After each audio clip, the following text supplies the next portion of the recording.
It is my pleasure to welcome Johnny Serpilla to the show. He is the author of a great book entitled Life is Hard, but I'll Be Okay. And he has been through some tremendous hardship and achieved some incredible success. He's the former CEO of Camping World, which is a company you've probably heard of. He had 12,000 employees at one point, managed a whole bunch of stores and dealerships for RVs and motorhomes, and he's just done some incredible stuff. Johnny, welcome. How are you? I'm good, Jason. Thank you so much for the kind introduction. I was only president, so Oh, uh, president, sorry. Okay. yeah, that's right. But it was an honor to serve there with other great executives. So it was awesome. Fantastic. Well, you have really overcome some incredible hardship and gone on to achieve some incredible success. I know you're investing in businesses, you sit on several boards, you've got a lot of stuff going. So, why don't you take us through that and some of the lessons we can learn and how important gratitude is and leadership? I'll just let you start where you want. All right, that sounds great. Well, first of all, I have to say that that idea of a work life and a personal life. My personal view on that is there's really just life, Yeah. right? And we approach our lives with one heart and one mind. And typically, what I've seen is people that are just a train wreck at work could be a train wreck at home, and the same thing goes. The door swings the same the other way, and so. For me, I recognized when my life got really hard, when we had triplets, two sons and a daughter that passed away 28 years ago. And when my wife and I went through that experience after years of infertility, building up to that, their passing, I kind of thought that there was a separate, work life as, I needed my employees to come to work ready to go and leave their personal problems at home. And while it's fair for any leader to assume that their employees come to work ready to go and take care of their customers or their patients, that's all fair. There's nothing wrong with that. But to think that their personal problems can be left at home and there's a hard line drawn and it doesn't bleed into their psyche in some way, the way they interact with coworkers, their temper or their lack of patience, whatever it might be, I really realized that people really couldn't do that well.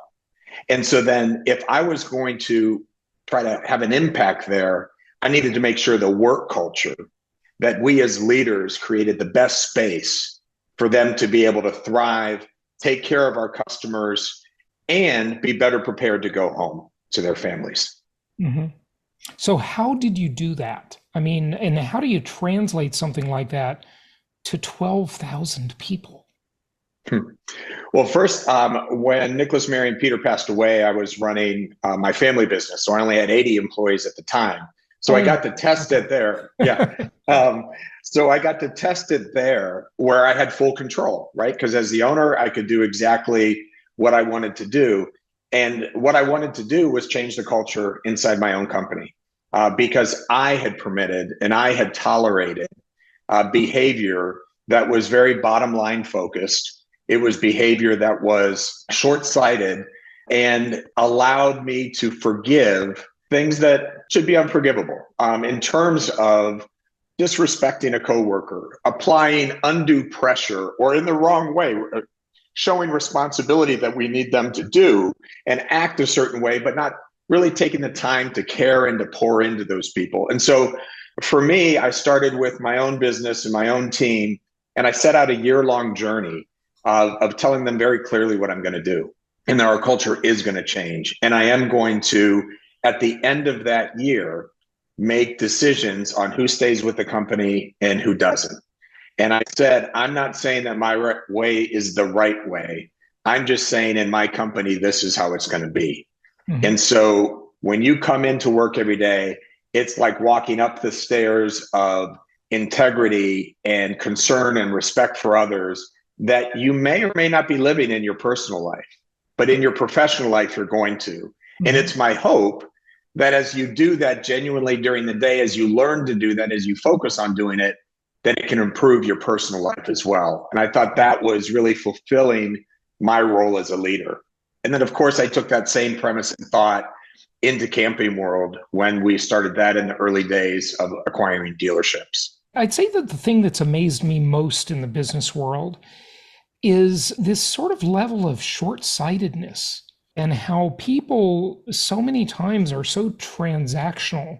It doesn't seem like it's as much as it used to be. And I'd say that the demarcation point was the early 90s, really, where things just seemed like they really shifted. Some would say the 80s, because of course the famous movie was Wall Street, which was just the bottom line is all it's about, right?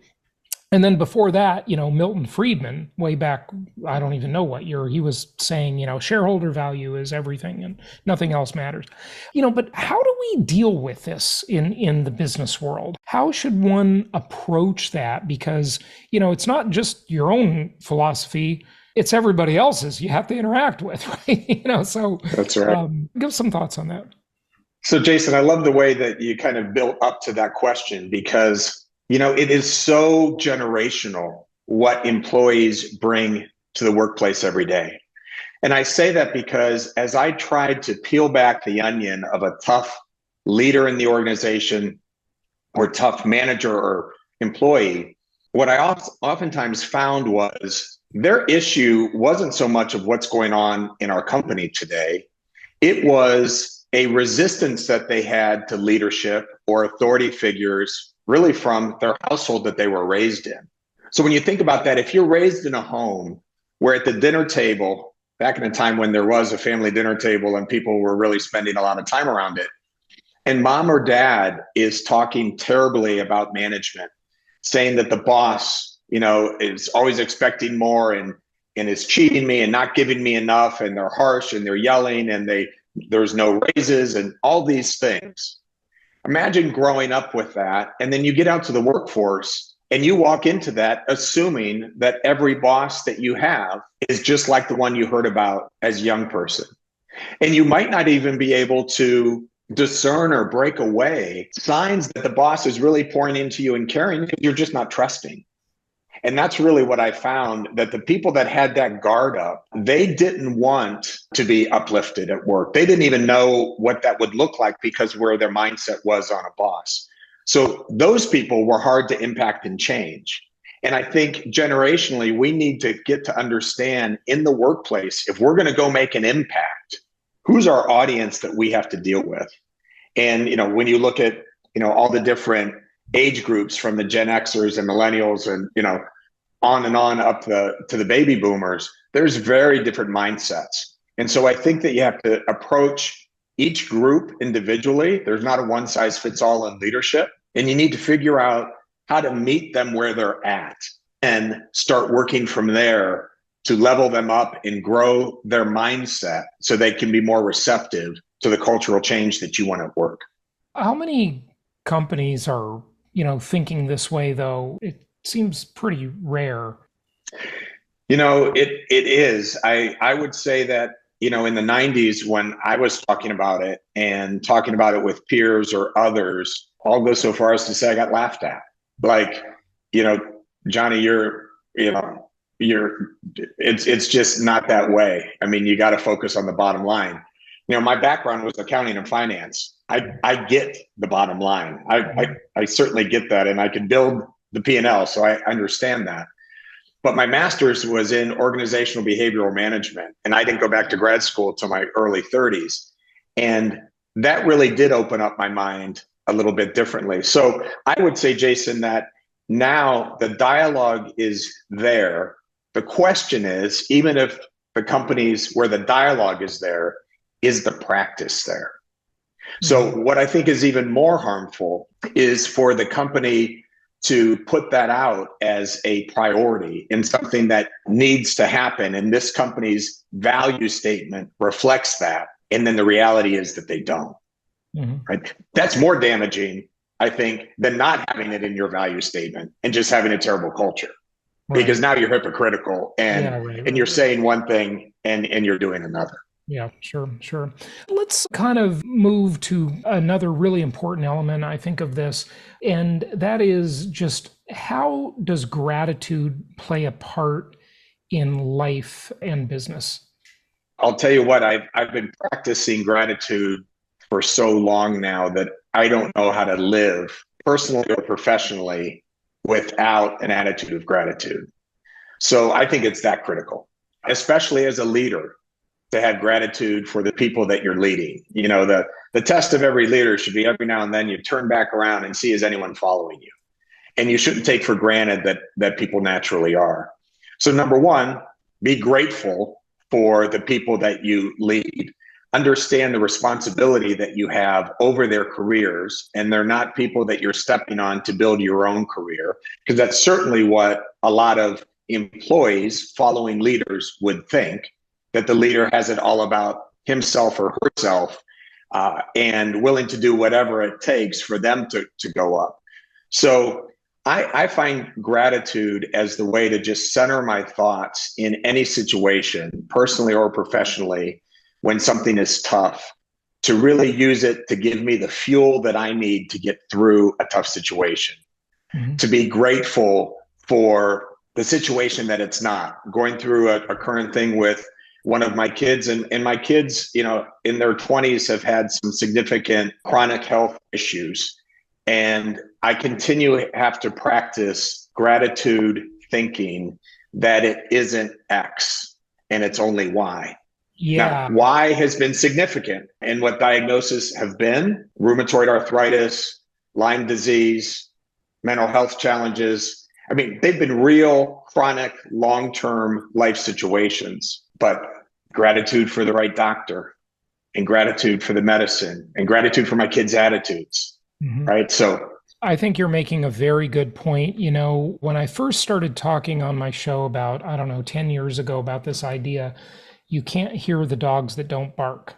Right. Mm-hmm. And I always say on my show, compared to what? These are kind of two similar ideas. And I remember thinking one day when I've moved many times, and, moving is like the world's biggest hassle. Nobody likes to move. It's such a pain. And, things always go wrong, right? Right. You're moving and you've got a lot of furniture and logistics to consider. And, I remember thinking to myself, that was such a headache to move, but look at all the things that could have gone wrong. The moving truck could have crashed. Stuff could have been stolen. Things could have been broken. The movers could have walked off the job and quit. They could have tried to overcharge me. Like, there's just a million things that did not go wrong, right? And did not happen. The dogs that didn't bark, right? And I think if you approach life with that idea that, like you said, well, it's this, but when you were talking about your kid's chronic health, but it could have been this, right? Could have been worse, right? That's right.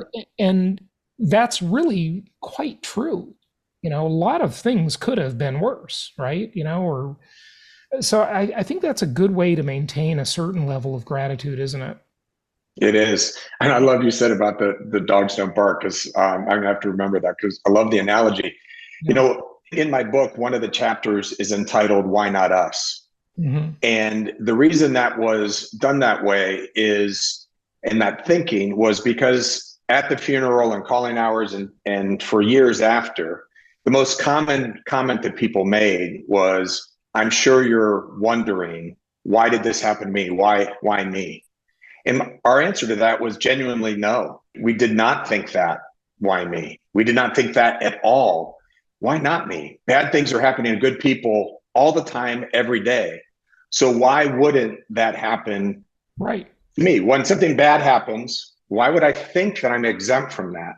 Mm-hmm. So if you can approach life with that mindset, number one, you're a little bit more prepared. And as my wife and I felt, because we both shared that thinking, we went into therapy maybe a step ahead of some others who were stuck on asking the question, why me? But then even further, we're more open to thoughts of gratitude, because we accepted this happened to me. So there's other things that are happening to me as well in these dark times that are really very positive. And we have to soak those in, because that is fuel for the journey.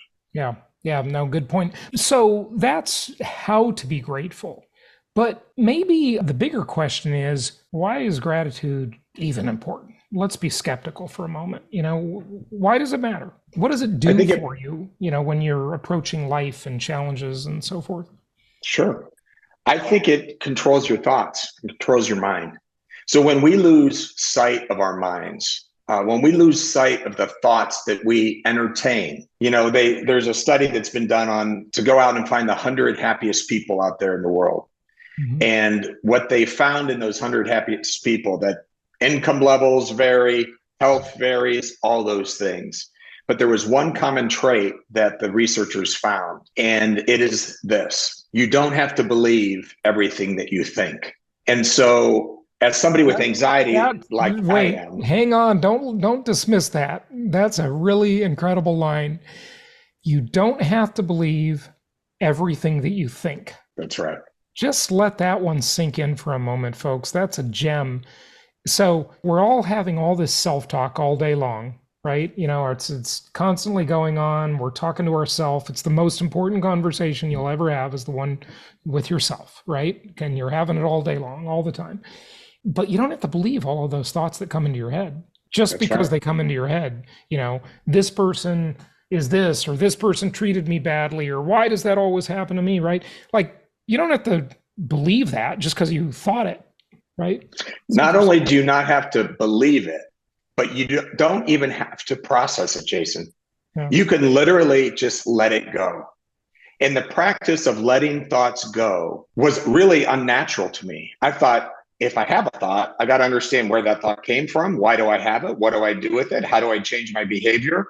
All these comments and directions come around it. But when you think of the millions of thoughts that we have a day, some of them very damaging, you don't have to process every one of them. Some you really can dismiss. Mm-hmm. And so when you have an attitude of gratitude and you're practicing gratitude thoughts, it really does put you in a mindset to be ready for maybe the intense fight that's ahead of you. Because, we only have 100% energy pool of every day, mm-hmm. right? There's a finite amount of energy that we have daily before we need rest again at the end of the day, or before we can perform at peak performance.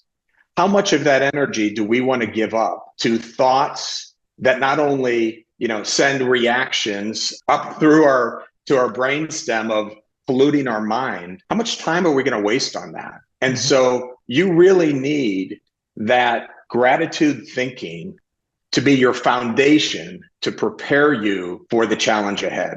And as my book is entitled, Life is Hard, I really do believe that. I think no matter how blessed of a life you have, life is hard.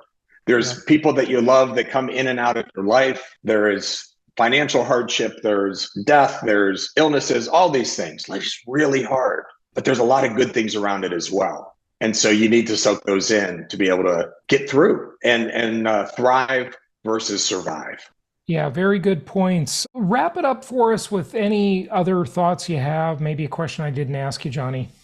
Number one, I love your show. I love, the way that you go deep into business and then go, on some of these other tangents of experiences that as business people we all have. So thank you for putting out such good content, because it's impactful. It is really impactful. I think that I'd want to leave people with the thought of the responsibility that you carry as a leader. And it's not only about the bottom line. It's not only about achieving goals. It's realizing the impact that you're having on the human souls that you're engaging with every day.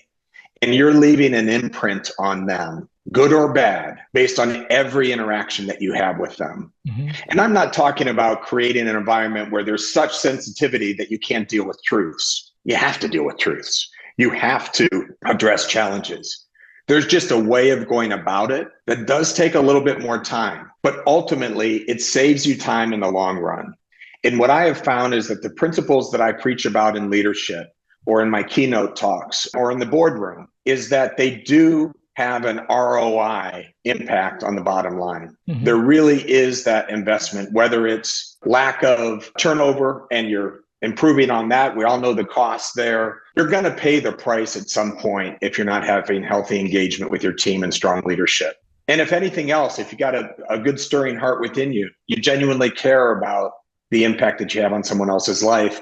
And maybe even, most importantly, the family that they go home to and take out maybe the frustrations that you put on them. They go home and they're abusive, and you're a leader and you made them feel insecure and weak. and held down all day at work, they're going to take that out on someone. Yeah. No, you sweep it under the rug and it's going to, those kind of emotions are going to express themselves somewhere. So you're really doing the world a favor by not making something contagious, right? So that's right. Good points. Johnny, give out your website. JohnnySerpilla.com or Encourage33.com. So both go to the same site. Excellent. Johnny Serpilla, thanks for joining us. Thank you, Jason.